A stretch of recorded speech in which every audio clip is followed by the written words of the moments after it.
Assalamualaikum warahmatullahi wabarakatuh. Halo anak-anak, bagaimana kabarnya hari ini? Mudah-mudahan baik-baik saja. Baiklah, kali ini Pak Eko akan melanjutkan materi pembelajaran kita. Untuk itu, simak terus video pembelajaran Pak Eko kali ini. Halo anak-anak, kembali lagi bersama Pak Eko akan menyampaikan yaitu tentang Rasul Allah idolaku, materi pendidikan agama Islam dan budi pekerti kelas 5. Yang akan Pak Eko sampaikan adalah kisah Nabi Ilyas, Ilyasa dan Nabi Muhammad SAW. Nabi Ilyas alaihissalam adalah benar-benar seorang rasul dan keturunan keempat dari Nabi Harun alaihissalam. Hal itu ditegaskan oleh Allah dalam Al-Quran surah As-Saffat ayat 123, yang artinya, dan sesungguhnya Ilyas benar-benar termasuk salah seorang dari rasul-rasul.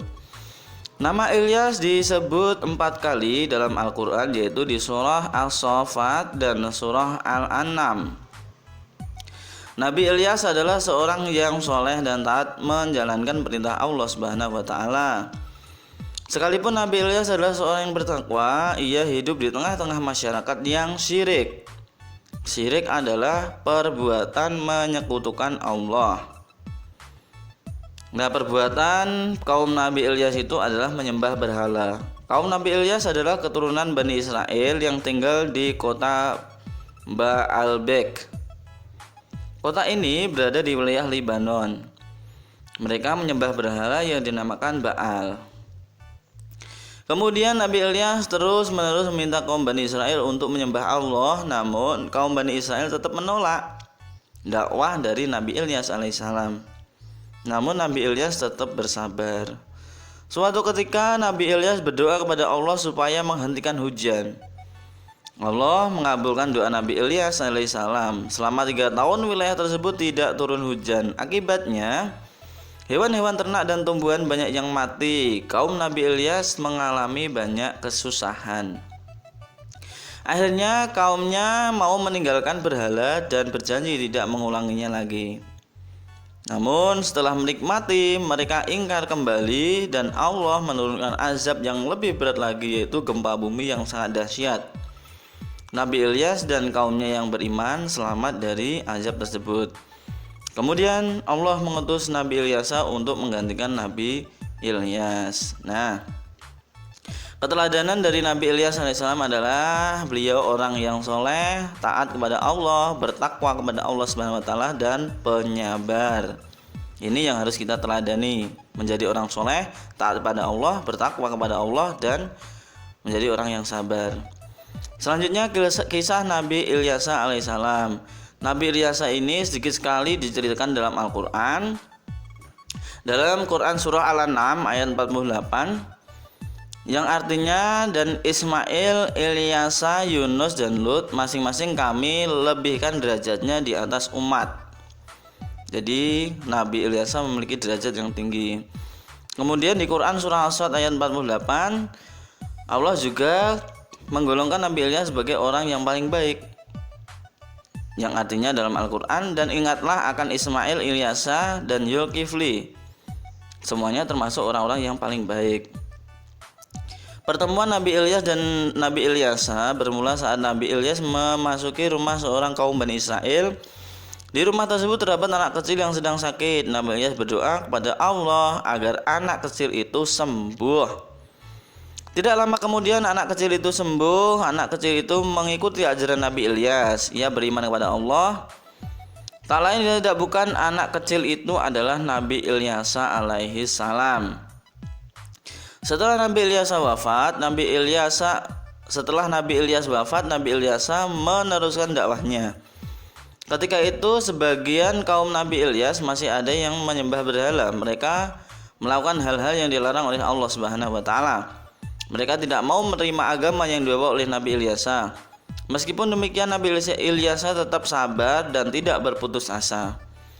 Nabi Ilyasa tetap bertekad untuk membawa kaumnya hanya menyembah Allah Subhanahu wa Ta'ala. Sebagian kaum Bani Israel ada yang menjadi pengikut Nabi Ilyasa. Mereka hidup rukun dan damai hingga Nabi Ilyasa wafat.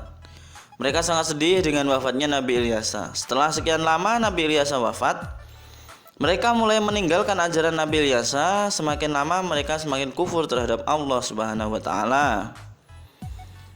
Dan kemudian keteladanan Nabi Ilyasa alaihissalam adalah mempunyai derajat yang tinggi. Maka kita harus mencontohnya dengan apa? Dengan cara sekolah yang sungguh-sungguh, kemudian menjadi orang yang paling baik. Ini kita juga harus berusaha meninggalkan perilaku buruk sedikit demi sedikit. Kemudian menjadi orang yang sabar dan tidak putus asa. Lalu kisah Nabi Muhammad SAW. Nabi Muhammad SAW nama aslinya adalah Muhammad bin Abdullah bin Abdul Muthalib bin Hashim. Nabi Muhammad lahir yaitu hari Senin 12 Rabiul Awal, dikenal dengan tahun gajah, ya, atau 20 April 571 Masehi. Bertepatan dengan peristiwa tentara bergajah yang dipimpin oleh Abraha yang menyerang Ka'bah. Lahir di rumah Abu Thalib, Mekah Al-Mukarramah. Abu Thalib itu adalah pamannya. Kemudian bapaknya bernama Abdullah bin Abdul Muthalib. Abdul Muthalib itu adalah kakeknya, bin Hashim. Nama ibunya adalah Aminah binti Wahab bin Abdul Manaf. Pengasuh pertama bernama Barokah Al-Habsiyah atau dikenal dengan Ummu Aiman, yaitu hamba perempuan bapak Rasulullah SAW. Kemudian ibu susu pertama yaitu Suwaibah, yaitu hamba perempuan dari Abu Lahab, paman Rasulullah. Kemudian ibu susuan yang kedua adalah Halimah binti Abu Zaib As-Sa'diyah, lebih dikenal Halimah As-Sa'diyah. Suaminya bernama Abu Kabsyah. Pada usia 5 tahun terjadi peristiwa pembelahan dada Rasulullah SAW yang dilakukan oleh 2 malaikat untuk mengeluarkan kotoran dalam hatinya. Pada usia 6 tahun, ibunya Aminah binti Wahab ditimpa sakit dan meninggal dunia di Al-Abwa, sebuah perkampungan yang terletak di antara Mekah dan Madinah. Baginda dijaga oleh Ummu Aiman, hamba perempuan bapak Rasulullah SAW, dan dibiayai oleh kakeknya Abdul Muthalib. Kemudian pada usia 8 tahun, kakeknya Abdul Muthalib pula meninggal dunia. Rasulullah dijaga oleh pamannya Abu Thalib. Pada usia 9 tahun, ya, di lain riwayat mengatakan di usia 12 tahun, Rasulullah bersama pamannya Abu Thalib berdagang ke Syam atau urusan perniagaan di kota Busra, negeri Syam. Pada usia 25 tahun, Rasulullah berdagang kali kedua ke Syam atas urusan perniagaan milik Khadijah binti Khuwailid Asy-Sya'diyah. Perjalanan ke Syam ditemani oleh Maisarah, lelaki suruhan Khadijah. Rasulullah bersama-sama Abu Thalib dan beberapa orang pamannya yang lain pergi berjumpa Amru bin As, paman Khadijah, untuk meminang Khadijah yang berusia 40 tahun. Ketika itu mas kawin Rasulullah kepada Khadijah adalah sebanyak 500 dirham. Pada usia 40 tahun, Rasulullah menerima wahyu di Gua Hira, yaitu wahyu yang pertama, Quran Surah Al-Alaq ayat 1-5, bertepatan dengan 17 Ramadan. Sehingga malam turunnya Al-Quran disebut dengan, yaitu malam Nuzulul Quran. Kemudian pada usia 53 tahun Rasulullah berhijrah ke Madinah Al-Munawwarah dengan ditemani oleh Sayyidina Abu Bakar As-Siddiq. Tiba di Madinah pada tanggal 12 Rabiul Awal atau 24 September 622 Masehi, dan Islam berkembang hingga sekarang.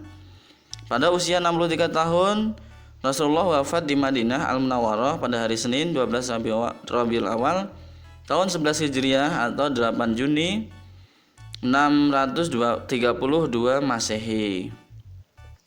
Nah, keteladanan dari Nabi Muhammad SAW adalah dapat kita ambil dari sifat-sifat para nabi dan rasul, yaitu mempunyai sifat jujur, dapat dipercaya, cerdas, dan menyampaikan amanah. Yang dapat Pak Eko sampaikan mudah-mudahan bermanfaat dan memberi inspirasi bagi anak-anak sekalian. Untuk itu tetap di rumah, jaga kesehatan, jangan kemana-mana kalau tidak terpaksa, tetap patuhi protokol kesehatan. Demikian, kurang lebihnya mohon maaf. Stay tune terus bersama channel Pak Eko. Assalamualaikum warahmatullahi wabarakatuh.